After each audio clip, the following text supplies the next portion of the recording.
turn those off? No, we're okay. Yeah, here we are. We're kind of off center though. We are. don't You think? need to scoot over. Oh, well, it's all my fault. You're in the middle. Well, I am most important. You are. It's your show. Here I am. Here we all are. And you know what? It's after 5, so we're having a glass of wine. Yep. And I hope you do too. So, Not that after 5 matters much, but no, because it's 5 o'clock somewhere, that's right? right. Always. Okay. So before we jump in here, I'm Candace. I'm Natalia. And this is not a single fork, just another podcast about food and cooking, but we're keeping it real. Real. You've got some paperwork here today. I do, but I also wanted to add that we had some significant problems trying to get this recording to work. We were going to do it yesterday, and then you know what? It's Groundhog Day today. Yeah, it is. Yeah, did it see its thing? Did it see its? I don't know. I haven't heard, and I don't think it matters anyway. But maybe that was why we're having an issue with our.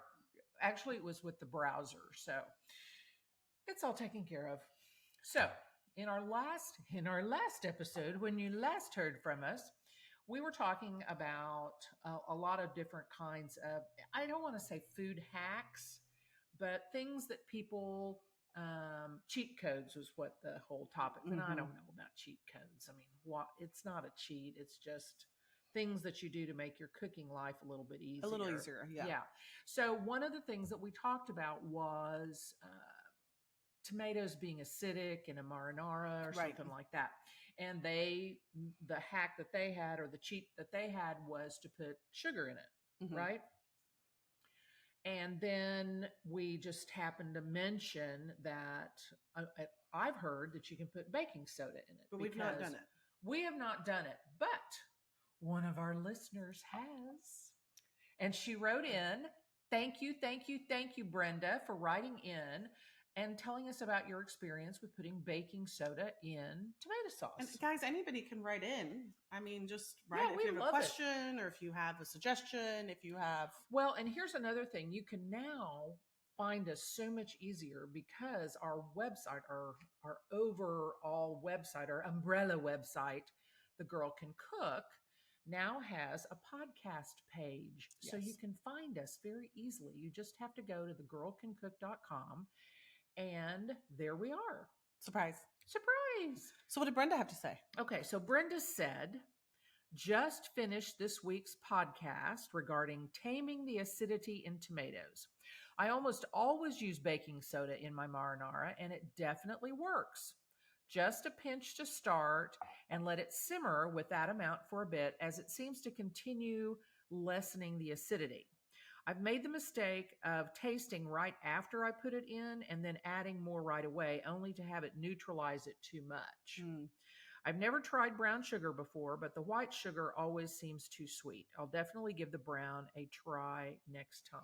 Okay, I always get these two mixed up. Baking soda and baking powder. This is baking soda. This is Arm & Hammer. Baking let me tell you, I don't know if I've said this in other podcasts. I think I have. Like, that's some shit that you just want to keep on hand. Oh, yeah. Like, I think that does everything. Like, it's like coconut oil. Oh, even better. It's like, well, I've got some new ones for coconut oil. Oh, but okay. That's a sexy podcast that we can talk about that. Well, let's wait till Valentine's for that. Yeah, we'll talk about that. But I put it in my pool. It balances the pH. And it's 20 times cheaper than the shit that you buy at the chemical store. Oh, absolutely. And you can use it for cleaning, and you can use it for... I've got that giant bag at the kitchen.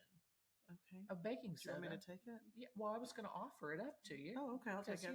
If you're putting it in your pool. Put it in the pool. Then you need But you can clean with it. Can you brush your teeth with it? Yeah, you can do everything with it. It takes the smell out of your fridge or freezer. Yeah, this shit's... Yeah, it does everything. And it's not expensive. It's a miracle. It is. And apparently it takes the acidity out of it does. Tomatoes. And not only... and I love that Brenda said how she does it. So you put a pinch in, and then you let it simmer and let it let that acid and alkaline balance kind of work itself out, and then try it.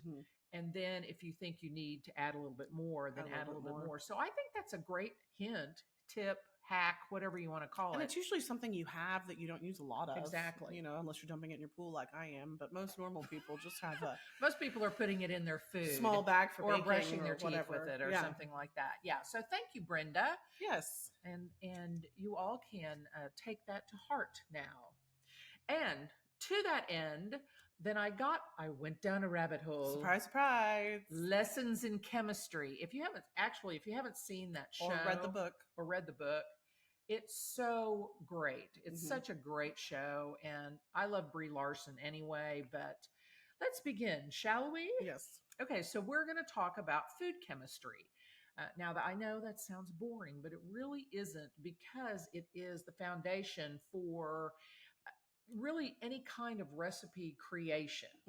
And it really helps you just loosen up and do things, because you know what the food's going to do. And we always talk about baking. Baking's a science.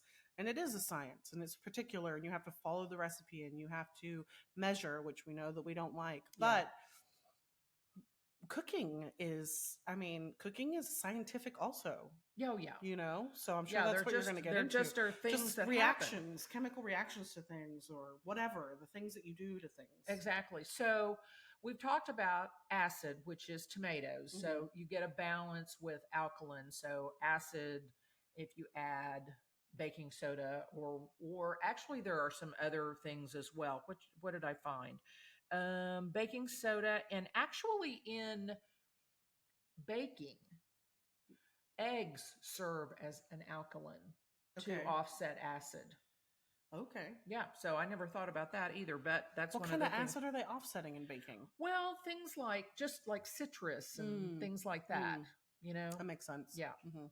So that's acid. It's called acid-base reactions. Now, next we've got fermentation. Oh yeah, it's a good one. Yeah. So it is something that happens that is carbohydrates break down without oxygen. Which is why you bury shit in the ground. Exactly. That's why kimchi works in Korea. So it doesn't require heat. The living organisms are responsible for, as they say, this age-old process. So pickles, sauerkraut, things like that, kombucha, those are all fermented. Because of the mother? Does the mother have anything to do with that? No, that's in a vinegar. That's in vinegar. That's in vinegar. Yeah. Yeah. All those things don't have vinegar in it that you just said? Kombucha and pickles and... Well, yeah, they do. They do, but I don't think... It's not the same. I don't think you necessarily have to have the mother to make these things. Okay. But because the mother is the thing that kind of makes vinegar in a lot of respects. In fact, maybe in all. So that's fermentation. I wonder if you're supposed to eat the mother or put it on. You can. Put it on your skin. Or hurt you. Yeah, whatever you're supposed to do. Rub her on. Yeah, you're supposed to do something with her, I'm sure of it. I'll do some research. Then the next thing, one of my favorites, the Maillard reaction. Maillard effect or reaction. We talk about that all the time, or we did in the cooking classes. Yeah, because people they'd hurry their meats, and then they'd try to rip them up off the bottom of the pan. And they'd be stuck. And they would be stuck, and then they would rip the shit out of the meat. Yeah. So here's the history of the Maillard reaction. It was created by, or it was discovered by a biochemist in 1912, Louis Camille Maillard. And then later on, an African-American chemist, John E. Hodge, popularized the method when he published a paper about it in 1953. Okay. So it's also known as the Browning reaction. So what happens is proteins react with the reducing sugars when you're sauteing something. So if you're searing meat or whatever, so you need heat. So the result is beautiful golden brown, yummy finish on a meat. So it pulls out all those flavors that are hidden inside the meat. So basically, if you let it just sit there and do its thing, you should be able to flip it when it's ready. It tells you when it's ready. It will tell you when it's ready. Yeah. And that's what that means. It doesn't, You don't get shit faced and the meat starts talking to you. I'm ready. Flip me over. Like, that's not what we're saying. No, no. But Although that would be interesting. that'd be a whole nother trip. That's another episode. That's another episode. That's cooking on drugs. Which people have done. Yes. I'm sure all the time. But this is like if it's not sticking and gonna rip when you pull it off, then that's when it's ready. If it don't fit, don't force it. Is that it's Something kind of like like that. that. Kind of like that. But that's also part of why you don't want to just continuously flip a piece of meat around all over the place. Like, yeah, don't do that shit. Yeah, it really makes it tough. Even though I've heard people say it really doesn't make it tough, but in my experience, it toughens meat. And why? Do you just have nothing else to do with your hands? Yeah, I mean, they have to have something to do. Drink. Then you've got something in your hand. Okay, so kind of the cousin to the Maillard reaction is caramelization. Okay. Caramelization occurs in fruits and vegetables. Because of the sugar? Because of the sugar, yeah. So there's no protein involved, but you're developing the sugars in onions or things that already have sugar in them. Things that have sugar in them. You know, one of the things that I was reading about was zucchini. Really? Yeah, you can caramelize zucchini. Without sugar? Without adding sugar? Yes. Oh. Yeah, isn't that interesting? That is interesting. It has enough sugar content in it that you can caramelize it. Do you know that our bodies Yes. Do you know that It's okay. Here we go. I'm gonna try one more time. Okay. Our bodies naturally produce THC? I don't know. There's a compound. I was watching this thing. It just reminded me of that, like one of those, like, what? That doesn't make sense. But I was watching. It's not the THC that you get in marijuana, obviously, but it gives you the same kind of feeling and effect. So it's not kind of like an endorphin, like an euphoric endorphin-y feeling. Yeah. So that's interesting. I mean, that's not the same thing, but it's just. I didn't know that zucchini had that. But have you seen where some people and some recipes call for you to add sugar to caramelize something? Yes. But that's not correct, right? You don't have to. I mean, that would probably, I think okay, let me try this again. Just like you did. Mm-hmm. It can speed up the caramelization process, but you're over sweetening. Right. You don't have to do that. That's because things that have a lot of sugar, like onions, like apples, zucchini, bananas, things like that, they have enough sugar in them that they will caramelize on their own. Yeah. And with onions, it's a long process, but it's worth it. Oh, yeah. Yeah, definitely. Low and slow. Low and slow. And now we're going to talk about gluten formation. The killer. Yeah, it kills people, apparently. Only if you have celiacs. Just want you to know that you don't need to just remove gluten from your diet. So gluten occurs. Now, here they have two specific proteins that come together. Glutenin and gliadin. Glutenin? Glutenin and gliadin. When they're mixed with water, that's when gluten happens. And when you knead dough, that develops the gluten. So like yeast. Yeah. Kinda. Well, no, it's not like yeast. It's you create gluten without yeast. Right, but the way that you create yeast, like out of a packet, you have to add water. Yeah, but that's not a gluten formation. Okay. That's actually more the fermentation thing. Oh yeah, that is, and that's why it smells like that. Yeah, like dirty feet. But if you knead the dough and you activate the gluten, but then that's why you have to let it rest, because then it's hard to work with if you don't let it rest. And that's why, like in our pasta classes, you knead the dough and then it rests at least 30 minutes. I'm sure with bread making, it's the same. Oh yeah. It's the same kind of thing. Well, it's like when you do the rising and that kind of thing. The proving. The proving. Next. This is a new one on me. Okay. But I think that basically what it means. What's the word? Pyrolysis. Paralysis? No, pyrolysis. I don't know what that is. Pyrolysis. I don't know what that is. It is a thermal degradation process, which to me means you just burn the shit out of it. So burnt shit just has paralysis. It occurs when extremely high heat causes a substance to undergo thermal degradation without oxygen or other oxidants, breaking down into smaller and more volatile molecules. Yeah. Which leads to charring. Burnt. And burnt. I wonder if there's a way to, let me see, pyrolysis. Well, and the whole thing is that you sear things on high heat, and then you have to be careful that this pyrolysis doesn't set in so that you burn the shit out of it. It's a chemical process. That's so weird. Yeah. Yeah, I've never heard of that. Okay. Burning things. Making them into tiny little crunchy molecules. One of my favorites here is emulsification. We do that when we make vinaigrettes. Yes. And a lot of times you can just use there are ingredients that just are emulsified, like mayonnaise. They're out of the jar. It's emulsified already. Mm-hmm. And same things with mustard. But that just means combining two things. Well, what it says here, and I like this description actually. The emulsifiers. So when we beat or whisk the oil into vinegar, so it works by containing one part that is drawn to water and another that is drawn to oil. And then when it comes together, either by whisking or another process, it creates an emulsion.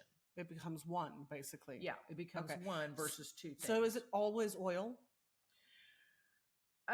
It says actually egg yolks and butter contain powerful emulsifying proteins capable of holding together things like béarnaise sauce and aioli.